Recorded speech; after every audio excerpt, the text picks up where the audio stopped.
So with 2 new characters flying as part of Disneyland's brand new fireworks show, including the one and only Baymax, I thought it was just the right time to go down the rabbit hole, or rather fly up the bird hole, that is every character that's ever flown at Disneyland. It hasn't just been Tinkerbell who's flown high above Disneyland's petite little castle. Her high wire has been shared with some truly wild characters, some of whom you've likely never heard of, and one only Tony Baxter has a video of. Call me, Tony. I want to see it. So sprinkle some pixie dust and let's fly! What's going on, Disney fans? It's Dan back with another historic Disney list. But before we can fly, first we need to subscribe. That's right, make sure you hit that bell icon, the like button, the subscribe button, leave a comment. Everything that you do with that helps the channel so much. Thank you so much. And find all other fun, crazy Disney Dan things at thedisneydan.com. So let's start with Tinkerbell, all the way back in 1961. It almost feels like we just did a whole video on this. Tinkerbell was the OG flying character at Disneyland. She first flew at the Hollywood Bowl in 1958. She's gone through a ton of transformations and changes. Originally, she was nothing more than just a 7-year-old woman in a glittery Tinkerbell outfit. And then eventually we upgraded her into essentially being a Tinkerbell disco ball, until finally in the 2000s when her entire rigging system was redone, including blacklight spotlights to make the latest costume version really glow in the dark. When you think about Disney parks and flying characters, it is Tinkerbell. It's just Tinkerbell, period. She's flown at Disneyland, Disney World, even Disneyland Paris. This woman has flown everywhere.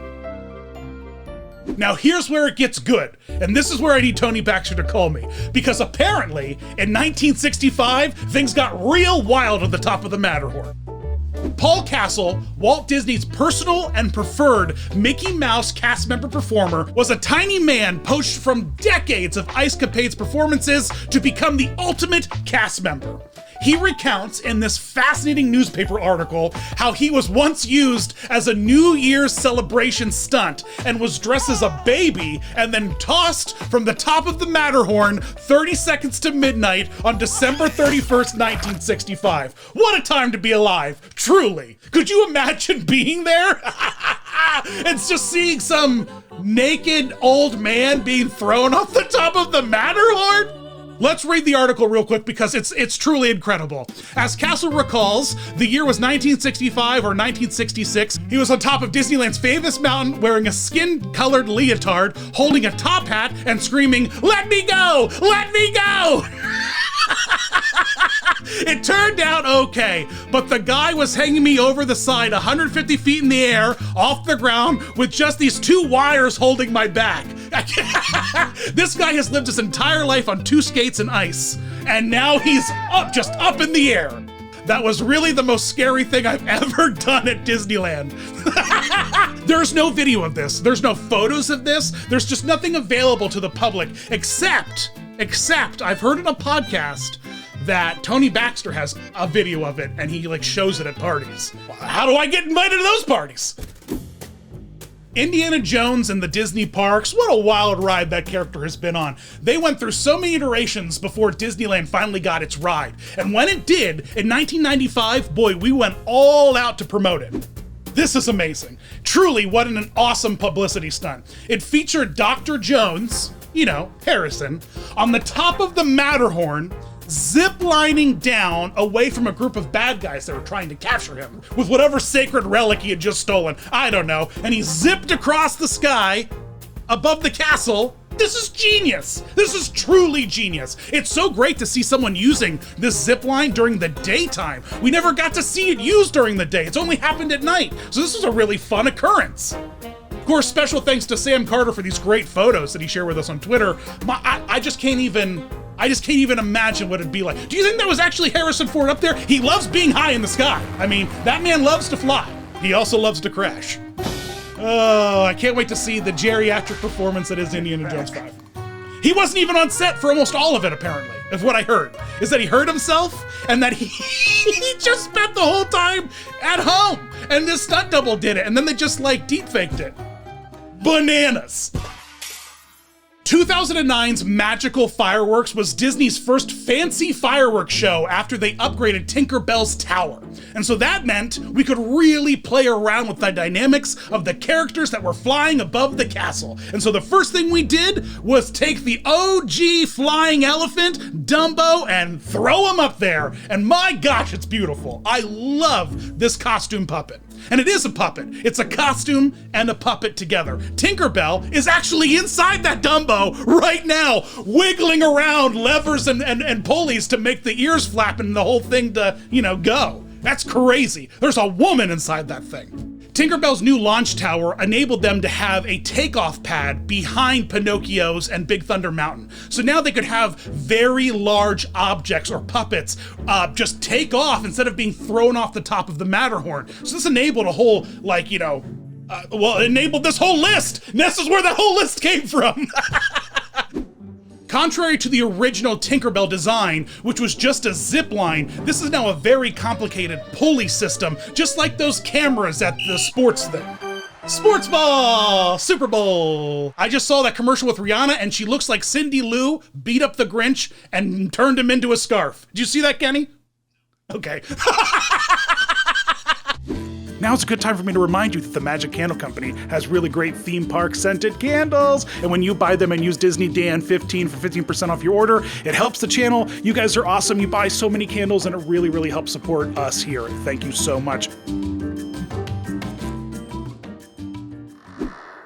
The same year as Dumbo's puppet debut, during Halloween in 2009, the Halloween Scream Fireworks at Disneyland, we got a whole nother character flying above the castle, except this one wasn't a puppet, it was the first autonomous vehicle we sent flying at Disneyland.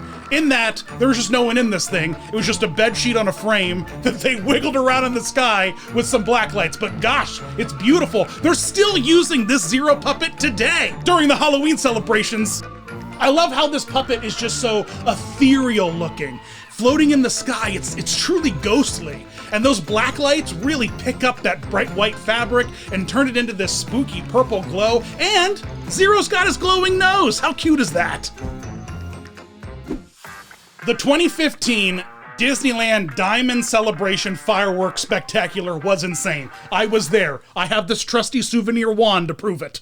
In the fireworks show, it featured a whole Finding Nemo segment where Main Street is overgrown with giant inflatable coral and seaweed, and they blow bubbles all over it, and then the Matterhorn is transformed into Mount Wanahakalugi thanks to the magic of projection mapping, and then Nemo comes out of nowhere and swims above the Disneyland castle, building up courage to swim through the ring of fire so that he can prove his worth in the fish tank at a dentist's office. Deep stuff. I love this puppet. It has such a good wiggle to it. It really feels like he's swimming up there. It's just that slow moving kind of like bob and weave that the whole character does. It's just genius. I love it. I love this Nemo puppet. I miss it. Let's bring Nemo back. Why not? He's probably just rotting in some warehouse somewhere. Probably looks terrible. This was, 7 years ago, 8 years ago. Oof.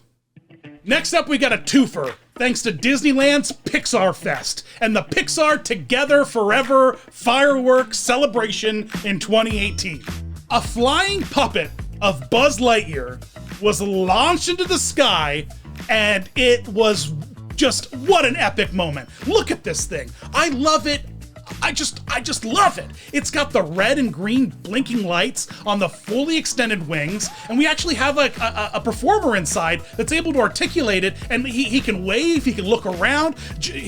Short of just like a rocket strapped to his back, this is just perfection. This is Pixar perfection. This whole fireworks show was truly. I love this Buzz Lightyear. It's just a really blown up version of the meet and greet Buzz Lightyear that we have in the parks, just made bulkier and thicker so we could see it from a distance up in the sky. But man, it works. I love it. To infinity and yes. In the same show, there was another character that shared the skies with Buzz Lightyear, and of course that character was the house from Up! That's a character, right? It even had a full emotional journey throughout the entire movie. That house made me cry just as much as that old man. The house is a representation of their love. you know, and like giving up and moving on and building new things together. Just not a dry eye in the house. It's a giant balloon, and it's covered with tiny other little balloons that are all like UV reactive, so when those black lights hit it, man, it really, really pops. And what I love about the house is that all the lights are on inside that tiny, cute little house. It looks like Carl's in there making tea and yelling at a young Boy Scout. This was also another one of the unmanned puppets that went up into the sky. There's no person inside this thing because there would be really no reason to. What are they gonna do, like make the shutters open and close on the house or something? I don't know. So this is the second unmanned vehicle to take off and fly above the castle at Disneyland. Which brings us to today. My gosh, have you seen the news? Guess who's flying at Disneyland now? We did a Baymax evolution, didn't we, Kenny? Kenny and I have already done a full Baymax evolution, and you remember that amazing show, the Baymax show, the Big Hero 6 show, where at the end, just a statue of Baymax flies in? This is apparently the same thing, same energy. It's just a giant, autonomous, unmanned Baymax statue that's just gonna zip through the sky. But you know what? I think that's really cool. He's huge, he's got a massive wingspan, and he's this perfect bright red. What a perfect color that just like lights up against the night sky. And then across the street at Disney's California Adventure, we're about to redo the entire, pier, thing into San Francisco. I'm so hyped for that. Just bring on the age of Baymax, please. I've been desperately waiting. And apparently it's not just Baymax who's taken to the sky. Check out who else is up there. If you look at the original concept art for Wondrous Journeys, if you pay close attention to the front door of the castle, you'll notice that there are two butterflies. A little red one, a Baymax red butterfly, and then a blue butterfly. I love when they hide little hidden Easter eggs inside the concept art. I love this. And maybe with the Blue Fairy flying regularly at Disneyland, we won't ever see Tinkerbell there again. Maybe it'll be Disneyland gets the Blue Fairy and Disney World gets Tinkerbell. And I would love that. Diversify the flying characters. Tinkerbell doesn't need to have full ownership of the skies at Disney parks. Who is she? She's just a tiny little pixie, a little fairy that spreads her dust on things to make it float. That seems unsanitary. I don't need no Tinkerbell COVID dust getting me floating all over the place, all right? You keep your hands to yourself, Tinkerbell. Of course, this isn't to exclude many of the other flying characters that have graced the Disney parks. Remember that Fantasyland dragon that flew around for a while? That thing was cool. And then, of course, there's the kites at Kite Tales. Those things really had some aerial moments, all right? Some truly magical moments just floating through the sky, just, And then let's not forget the occasional Mickey balloon that just is released into the wild. Just goes back to Jesus because some kid wasn't paying attention, And then there's lots of crying, there's lots of mourning, but children learn an important thing about letting go, when they lose their balloons. And then a bird likely swallows it and dies. So there's just lots of effects that happen when you lose a balloon at Disney World. Well, we're polluting the oceans and the skies with plastics. Thanks for watching, guys. It's been such a great time flying up above the Disneyland castle with you. I hope you left here knowing all kinds of great flying character facts. We took you through the whole history, and I can't wait to maybe one day find the elusive video of the baby infant New Year flying above the Disneyland castle. Let me go! Let me go! Thanks for watching, guys. Make sure you find us on all the holy social media channels seen here, and our Patreon, and our vlog. Man, there's so much cool stuff if you love us. Thanks for watching. As always, you rock.